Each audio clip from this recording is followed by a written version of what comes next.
Приветствую вас, дорогие телезрители! В эфире национального телеканала программа «Главное». Сегодняшняя наша тема – сохранение лесов Ингушетии. Они относятся к защитным, и их вырубка, тем более нелегальная, конечно, запрещена. Какое наказание грозит нарушителям, черным лесорубам, и как пресекаются подобные нарушения у нас в республике, поговорим с участниками нашей программы. Также у нас в гостях предприниматель, который открыл комбинат и легальное производство Мужичи. И я представлю гостей в нашей студии сегодня. Хасан Богатырев у нас в гостях, генеральный директор ЛПК «Мужичи», это лесоперерабатывающий комбинат. Ахмед Шадиев у нас в гостях, заместитель министра природных ресурсов и экологии Ингушетии. Мурат Хутиев, начальник отдела федерального лесного надзора, лесной охраны и федерального пожарного надзора в лесах Министерства природных ресурсов и экологии республики. Также у нас в гостях Ахмед Зауров, руководитель Назрановского лесничества, и Ахмед Бесаев, руководитель Сунжинского лесничества. Приветствую вас в студии нашей программы.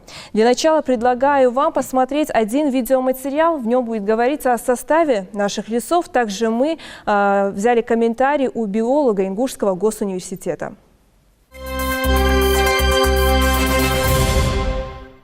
Преобладающими насаждениями в лесном фонде Ингушетии являются твердолиственные породы деревьев – дуб, ясень, клен и груша. Они занимают больше 66% покрытых лесом земель.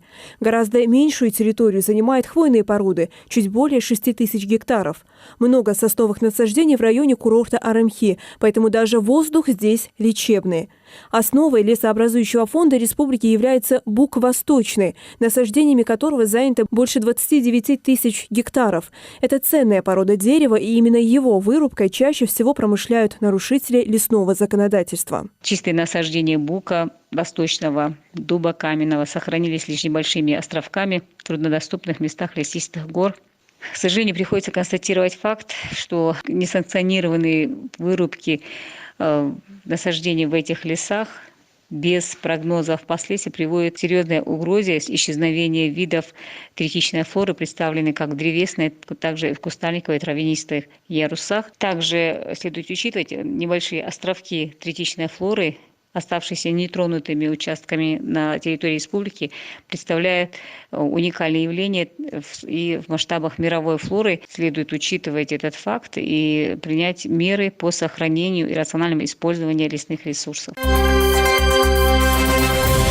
Мы перейдем уже непосредственно к обсуждению наших лесов. Ахмед, вам хочется представить первым слово заместителю министра природных ресурсов и экологии нашей республики. Расскажите, пожалуйста, о ценности наших лесов. Наши леса представлены, вот как в сюжете показали, в основном твердолиственными породами. И у нас в основном ценные породы. Преобладающая порода у нас бук, действительно восточный. В меньшей степени ясень, дуб. И довольно-таки по большому проценту соотношения у нас граб.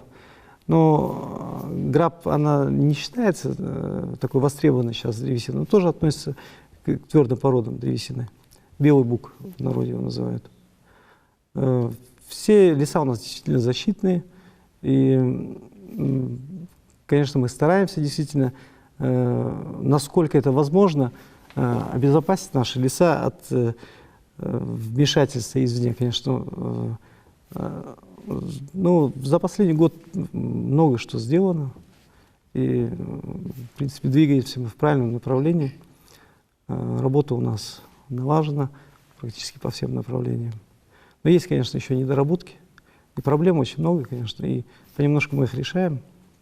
Хасан, вы как человек, который не первый год на этом рынке, да, занимаетесь лесозаготовками и лесопереработкой, вот скажите, вот сегодня на рынке какие именно породы деревьев наиболее востребованы? Первым делом, саламу алейкум. У нас востребованность не то, что вот, внутри нашей страны и за рубеж.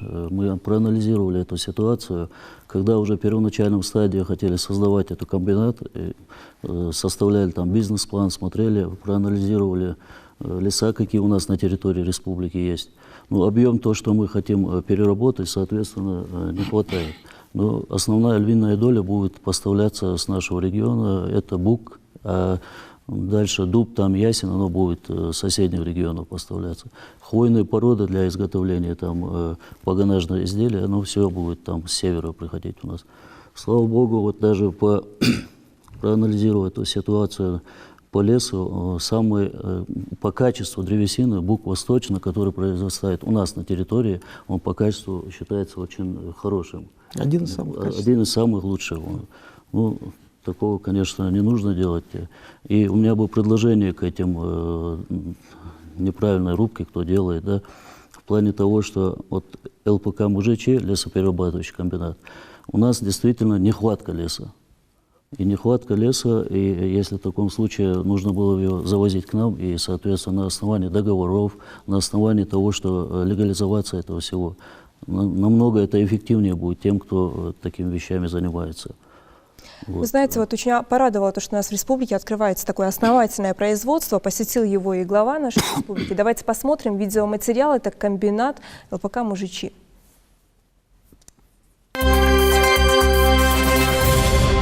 Комбинат располагается на участке площадью 16 тысяч квадратных метров. Цель его заключается в организации непрерывного цикла перерабатывающего производства от получения первичного сырья древесины и его распила до переработки и изготовления готовой продукции. Кроме этого, завершена линия по изготовлению мебельной доски, бруса и погонажных изделий. Подключены станки. По словам Хасана Богатырева, помимо выполненных работ, начато строительство помещения под ленточную пилораму. Полностью производство будет запущено до конца года. Мебельная доска будет сюда. Так, раз. Мебельный брусок будет. Так. Для столов, стульев, балясин. Да. Также погонажные изделия будет. Это что имеется в виду евровагонка, европол, блокхаус, имитация и уголовки. И какое дерево? Это, ну, в основном бук, ясен бук. Хасан, интересна ваша реакция, когда вы узнали, что к вам на производство едет глава республики? Ну, на самом-то деле мы не знали, что он едет или нет. Мы там своими строительной работой, да. Он по дороге, когда ехал из Джайравского района, оттуда заехал посмотреть. А перед этим, 2-3 месяца назад, мы на совещании, я докладывал на самом деле, какой объект у нас, что мы планируем делать и что построено, какая продукция будет выпускаться. Ну, заехал посмотреть своими глазами, удостовериться, насколько реально ему это все понравилось. Действительно, у нас на комбинате планируется в этом году до конца года запуск полностью будет. Там у нас 3 линии предусмотрены. Это первая линия распиловки круглого леса, второе мебельный щит делать линия и линия по то, что вы сейчас в сюжете видели, изготовление мебельной доски, мебельного бруса и погонажные изделия. Погонажные изделия имеется в виду там евровагонка, европол, блокхаус, имитация вот, из хвойных пород. Вот он сам своими глазами удостоверился, поддержал нашу идею, и что рабочие места будут создаваться до 50 человек у нас, да, Леонида Лицевича. Вот. Ну и первое у нас, самое, что важное лично для меня было, это рабочие места для жителей Алкуна, МУЖЧ и Галашки, чтобы было. На сегодняшнем днем у нас около 12 человек работает. Линия вот по мебельному изготовлению мебельной доски, она будет к концу апреля запущена, полностью уже работает. Сейчас она на данное время на 90% уже завершена. А остальные линии до конца года, да, Лэндали.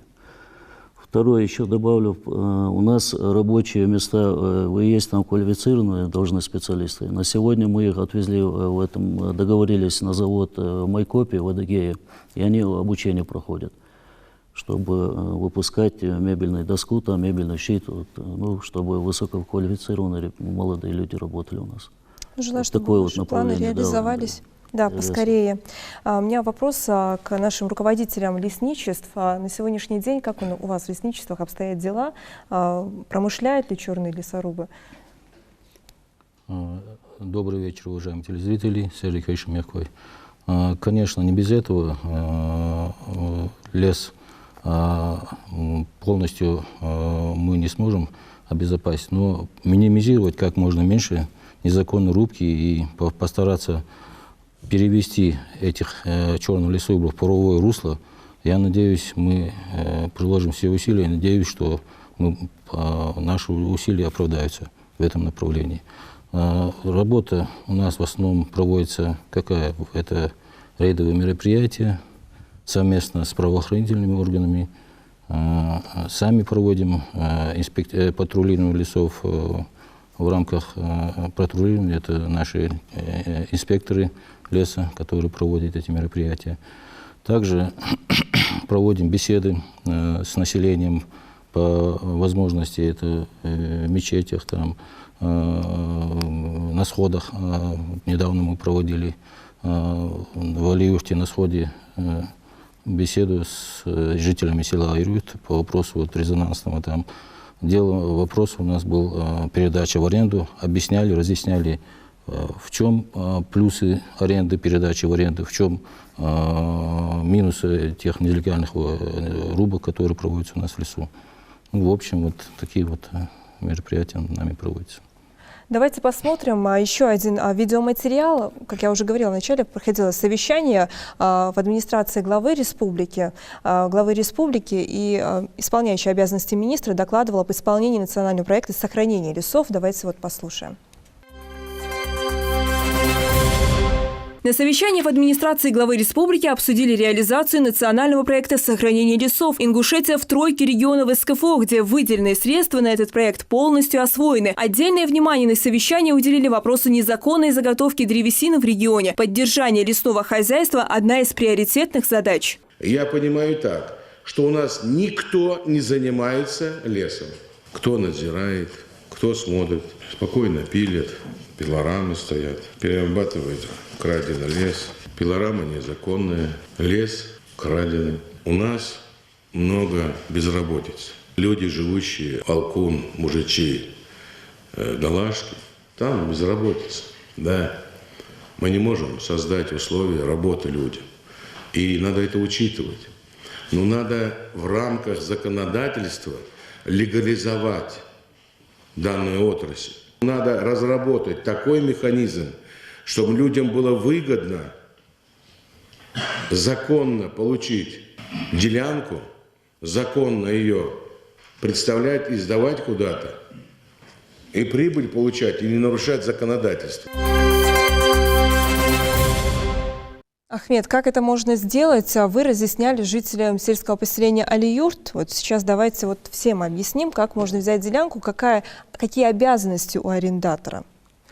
Я хочу начать с того, что действительно сейчас очень большое пристальное внимание уделяется лесному хозяйству.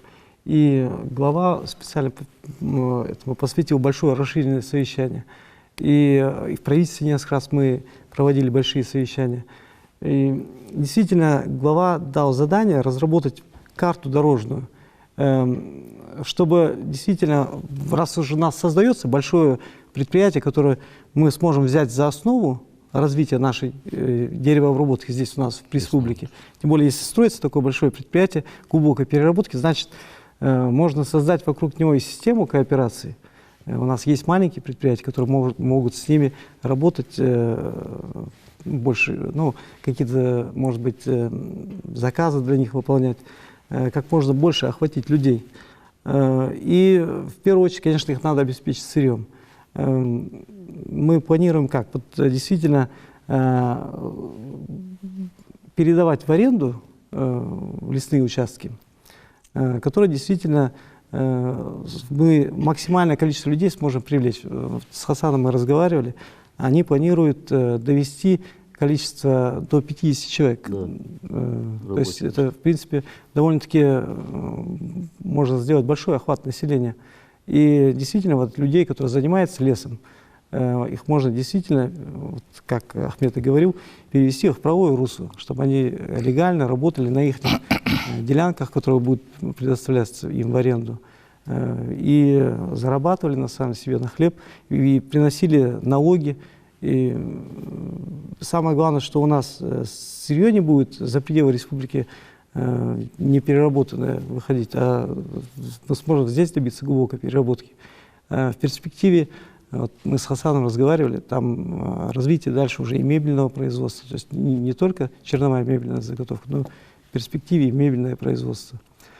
И, конечно, там только плюсы, лично я считаю, от того, что вот действительно мы сейчас будем передавать эти участки, потому что если будет арендатор ответственный, действительно будет человек, с которого можно спросить.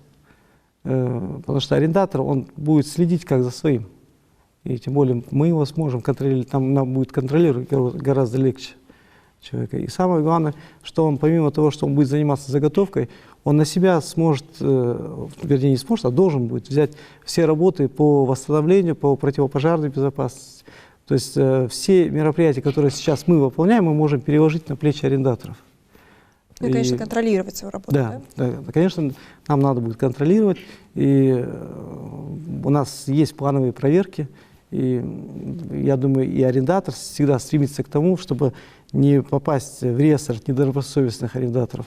Потому что для него это, вот это положительное резюме, оно в перспективе всегда ему нужно. Тем более, если он собирается работать и дальше, и в республике, и за пределами. Вот дополните. Да, дополните, пожалуйста. Вот, по процедуре передачи в аренду имеется административный регламент в рамках переданных полномочий субъектам, имеется административный регламент по передаче в аренду лесных участков. Это регламент, он выставлен на сайте Минприроды в открытых данных. Просто прочитать, какие процедуры, с чего начинать, куда обращаться, кому обращаться, как. Сама процедура исполнения этой услуги, то есть передачи в аренду, все там есть. Арендатор, это приняв на себя, то есть взяв в аренду лесной участок, он берет обязательства по выполнению всех мероприятий по охране, защите и воспроизводству на этом лесном участке. То есть это охрана лесов от пожаров, защита лесов от вредителей, болезней, это воспроизводство, то есть содействие естественному возобновлению, проведение рубок ухода, то есть это прочистка, осветление. Все эти мероприятия он должен выполнять на этом участке. Вот, в принципе, коротко если сказать, вот процедура. Итак, Сунжинское лесничество. У нас очень большая концентрация пилорам. Давайте посмотрим видеоматериал. Проходил рейд именно в Сунжинском районе. Самая большая концентрация пилорам в Сунжинском районе. И именно сюда чаще всего наведывается с проверкой комиссия. В селе, где вокруг такое богатство лесов, переработкой древесины занимается почти каждый второй. Вопрос в другом. Легально ли? Бекхан Евлоев свою пилораму открыл 2 года назад. Производство небольшое, но весьма востребованное и прибыльное. У предпринимателя первым делом проверили наличие необходимых документов. У Бекхана все документы на руках. Но в то же время сотрудники выявили небольшое нарушение касаемо установки счетчика энергопотребления. Предписание, а я сделан, Осман Алгион предписание. Коробка стояла. Коробка, установите полностью. Ты кэш кормишь, коробка берут, я полностью законно.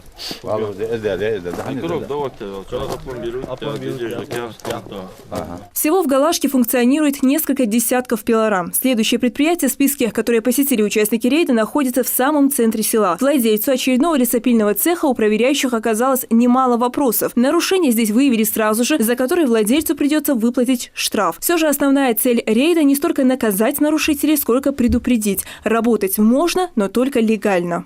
Нарушение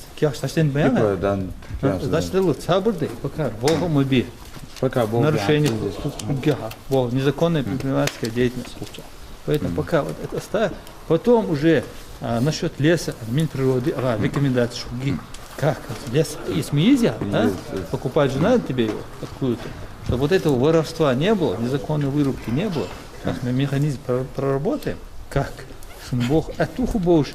Бог мет, что начинает атомдить, там прятаться, нарушать закон, чтобы вот этого не было. Правом поле.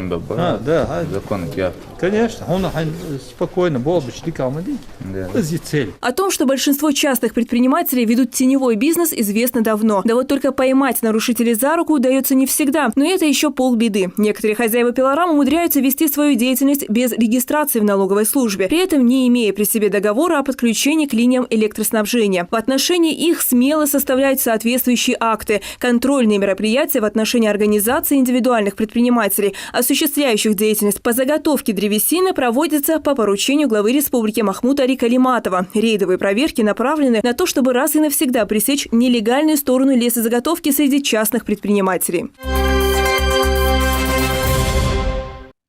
Мурат, теперь уже вам слово. Расскажите, пожалуйста, о ваших рейдовых мероприятиях, которые вы проводите. Как часто они проводятся? Салам алейкум. Сейчас, как мы показывали сюжет, нами проведены рейдовые мероприятия в исполнении поручения главы республики. У нас эти мероприятия мы стараемся в квартал 1 раз проводить. Но в некоторых экстренных случаях мы ежемесячно проводим эти проверки. Вот были выявлены факты нарушений, там и по самовольной заготовке древесины было по нему составлены материалы, по подключению к электричеству, к электроэнергии были материалы составлены, и провели отключение там на 6 пилорамах. Ну, такие мероприятия у нас проводятся. При проведении мероприятий принимают участие сотрудники МВД, администрации муниципального образования и сельских поселений, а также территориальное управление Минимущества по транспорту самоходным движущейся электроэнергии.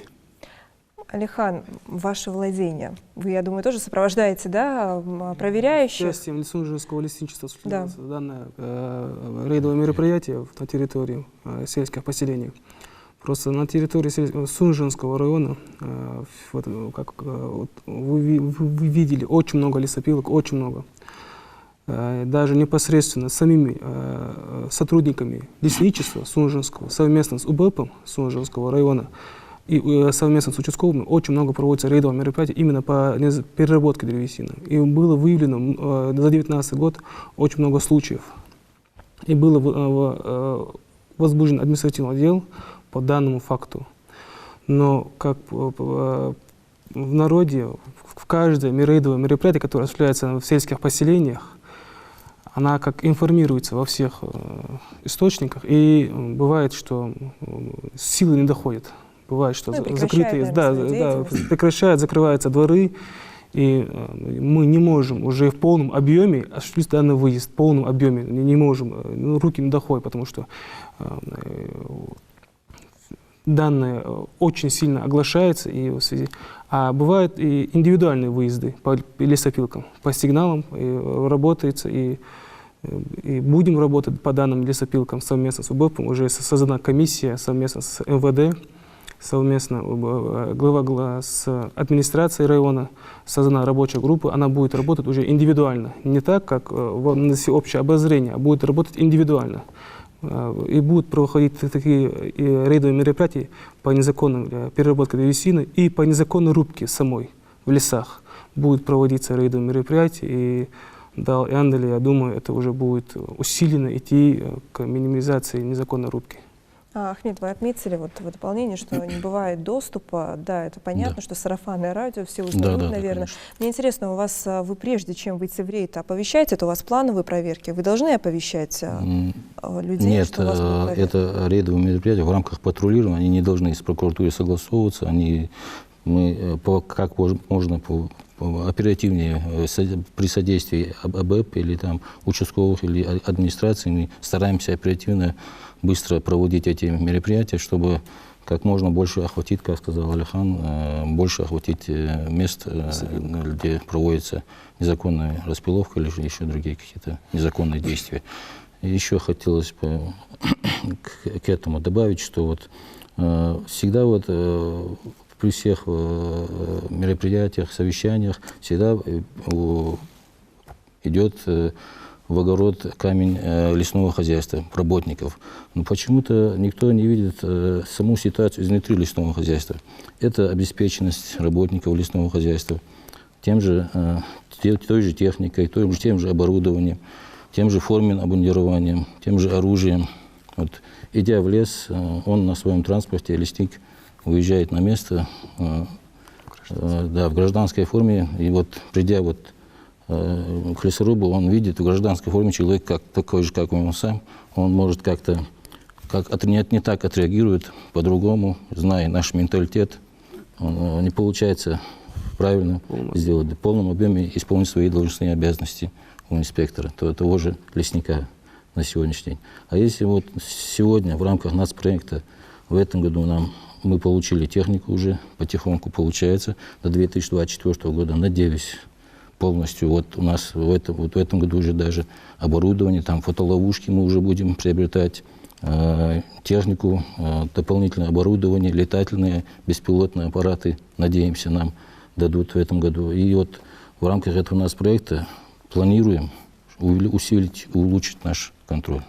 О вашем оснащении мы еще поговорим с заместителем министра, но прежде, Алихан, мне хочется спросить, вот по итогам таких рейдов, чем они завершаются? Вы выписываете штраф или же это предупреждение?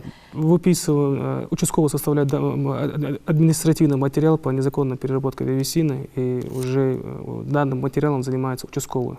Мы уже со своей стороны оцениваем, какая кубатура, порода какая, и уже уточняем, откуда была вырублена. Если на пилорамах мы обнаружим круглый лес, мы уже уточняем, откуда был вырублен данный лес, проводим уже рейдовые мероприятия в окружности данного населенного пункта и выявляем, откуда был именно срублен данный лес. Я так понимаю, это уже уголовная ответственность, Это да? уже уголовная ответственность, 260 статья Уголовного кодекса Российской Федерации. Если данный лес подтвердится, если спилы подтвердятся, есть вырублены и данные лесного фонда Сунжинского лесничества, то мы уже составляем материал, протокол о лесонарушении и возбуждаем уголовное дело. И направляем для возбуждения уголовного дела в правоохранительные органы.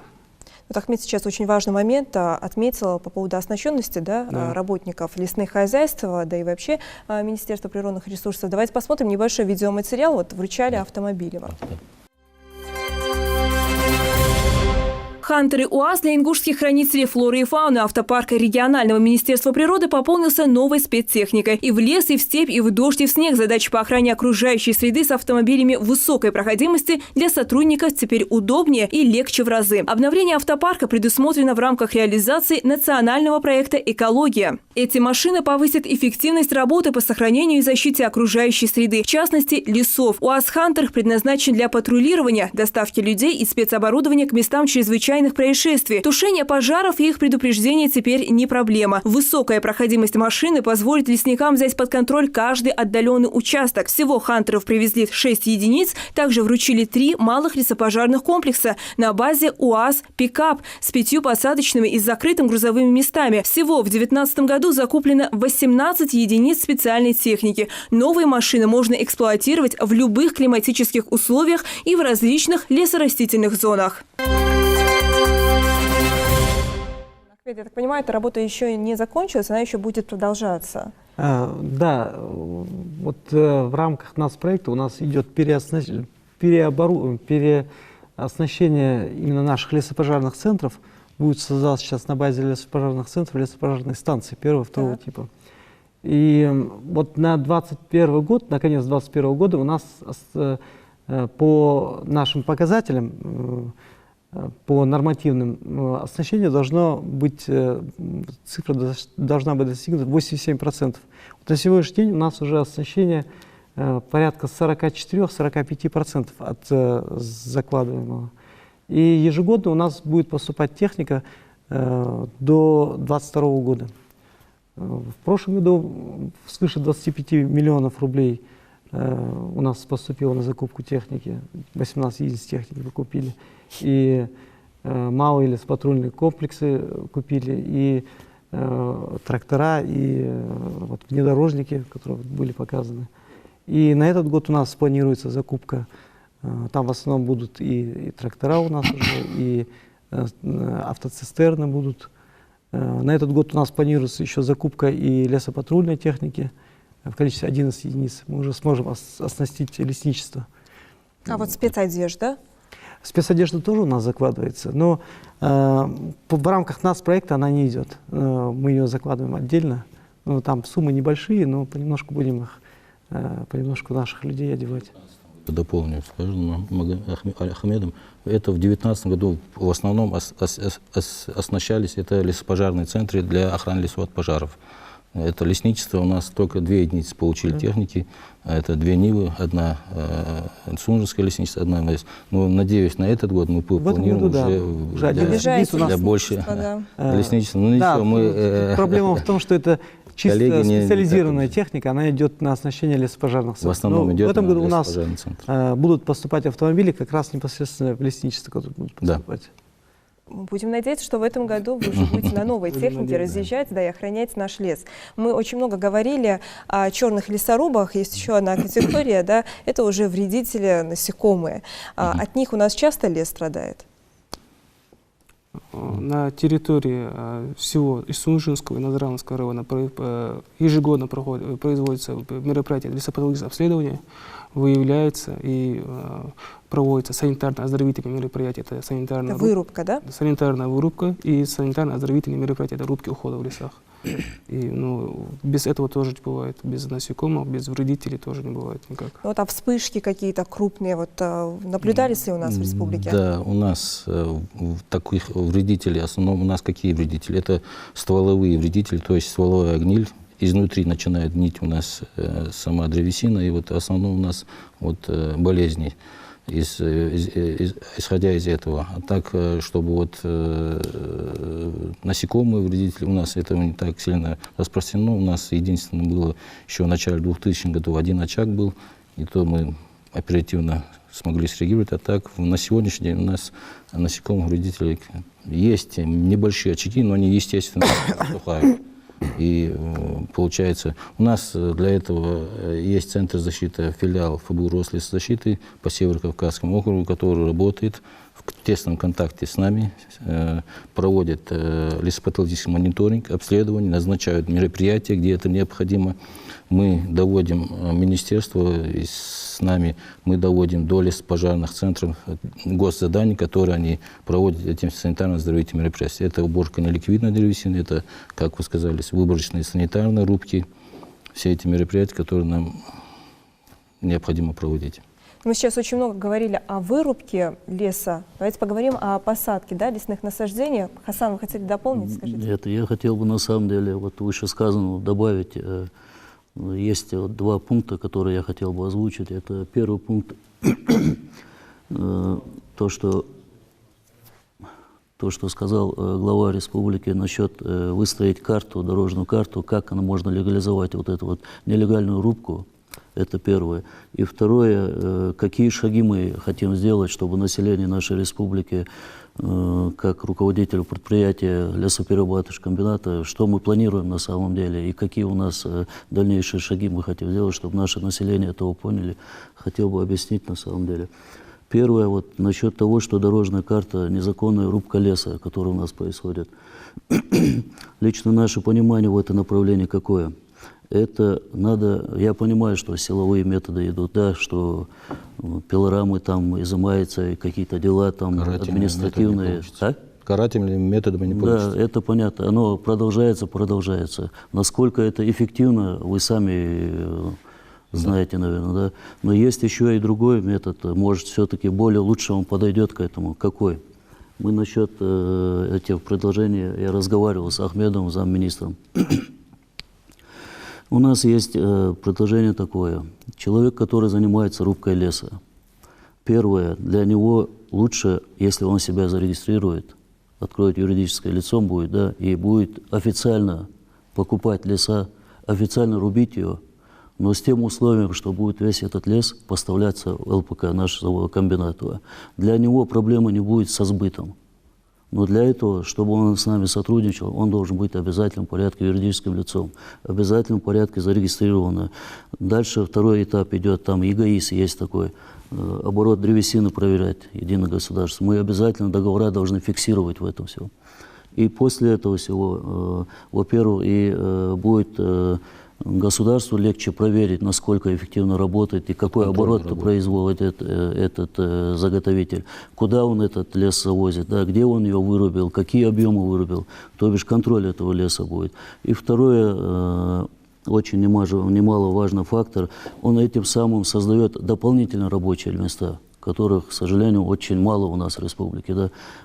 И пополнение бюджета республики будет, если, соответственно, налогоплательщик, он пополняет бюджет. Поэтому, чтобы население нашей республики это ясно поняло, наша задача какая, создавая комбинат такой, да, мы планируем рабочие места создать, да, это будет пополнение республики, бюджет идти, но опять-таки мы хотим этим же предложением предложить легализовать данную отрасль лесопродукции, чтобы оно завозилось к нам на территорию, а не куда-то оно возилось. И так у нас нехватка леса идет в комбинате по нашим объемам. По этому направлению мы замминистра с Ахмедом Шадиевым разговаривали. Первые шаги уже есть. С людьми общались, встречали. И шаги очень эффективные, слава богу. Люди нас поняли и начали действовать, чтобы в дальнейшем с нами договора заключать. И весь лес, который они будут рубить, распиливать. У нас и по распиловке там необрезной доски можно будет к нам завозить. Мы будем принимать его. Точно так же и круглый лес будем принимать. Поэтому, я думаю, это более эффективное предложение. Дальше уже на уровне министерства они будут сами рассматривать и будем подытоживать итог, насколько, Знаете, к чему мы пришли. Да. По ходу программы у меня возник такой вопрос, да, вот будут ли в восторге владельцы мелких пилорам от появления в районе такого крупного комбината, ведь все-таки это будет соперничество, но вы предлагаете сотрудничество. Я считаю, что выгодное сотрудничество. Вот именно. Главное, чтобы все было по букве закона. Да, самое главное, чтобы в рамках закона оно было, в рамках договоренности, договора заключались, фиксировались эти договора, да, в ЕГАИСе в обязательном порядке. Но вот то, что касается малых предприятий, которые пилорамами работают, у нас не то, что они кругляк там будут, да, привозить. Ладно, у человека не получается круглый лес брать делянки и распиливать, но у него есть возможность распиловку сделать в необрезную доску. И после этого эту необрезную доску привозить к нам. Мы опять-таки будем сотрудничать с ним, ну и, соответственно, обязательно средства перечислять. Вот. Никто не остается обделенным. Интересное предложение. Очень Надеюсь, что оно будет, да, услышано. Прошу вас услышать и понять, насколько оно эффективно, да, и я в любое время готов к диалогу в рамках закона, чтобы все было. Да, поэтому нам и было интересно услышать ваше мнение, поэтому пригласили вас, чтобы вы объяснили эту, как говорится, эту ситуацию. Ахмед, давайте все-таки поговорим о посадке деревьев. Вот меня это очень сильно беспокоит. Вот мы говорим о том, что вырубаем, мы будем, да, вырубать легально, но вот сажать будем? Нет, ну заготовкой надо Сажаем ли? заниматься. Это одно из главных, то, что лес должен давать доходы, конечно. Конечно. И тем более у нас же нет сплошных рубок, у нас только выборочные рубки. То есть спелые, перестойные деревья. Сейчас нам главное заботиться, чтобы еще и будущим поколениям, да, вот давали. То есть это тоже одно из главных мероприятий вот, в плане восстановления лесов. Потому что если там же есть такое понятие подрост, то есть это побеги, ну это сеянцы, молодые побеги, которые, если вовремя не убирать, ну если вовремя спелую древесину не рубить, они уже изначально обречены на гибель, то есть они не смогут вырасти, потому что, во-первых, крона будет не давать расти молодым деревьям. И вовремя, если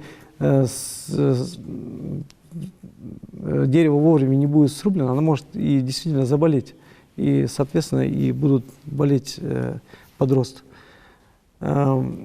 У нас основные мероприятия, у нас помимо посадок, у нас и посадки есть, вот мы на террасах сажаем, находим пролешины и там производим посадки.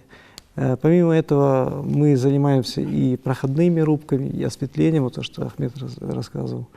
И там целый комплекс мероприятий по лесовосстановлению и по лесоразведению. Вот мне интересно, что, вот, например, вот площадь, да, определенная, там, ну, несколько гектаров, к примеру, возьмем. Если есть там вырубили, да, лес. Вот это место остается таким пустым, да, пустырем? У нас или же нет вы там сплошных же... рубок. У нас сплошных рубок нет. То есть у нас рубится только спелая или перестойная древесина. Там крайне редко бывает, например, чтобы два ствола рядом стояло.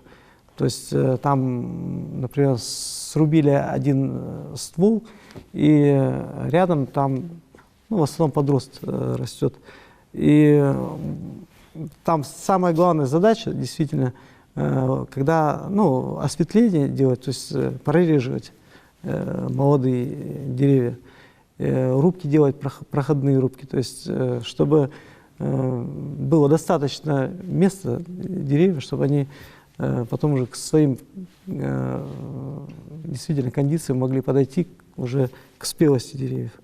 Спасибо, что разъяснили. Меня этот момент очень сильно беспокоил. Да, Мурат, дополните, пожалуйста. Вот я хотел бы дополнить еще то, что Ахмед рассказал. Да, у нас вот проводятся в основном эти рубки ухода. Но это, на этих лесосеках там выборка идет только 15-20% вырубается древесина. А так в основном у нас естественный прирост. 2 кубометра годовой прирост на 1 гектар. У нас на данный момент 84 тысячи гектаров. Вот если перевести даже 150-160 тысяч кубов, это годовой прирост. Это помимо того, что проводят посадки.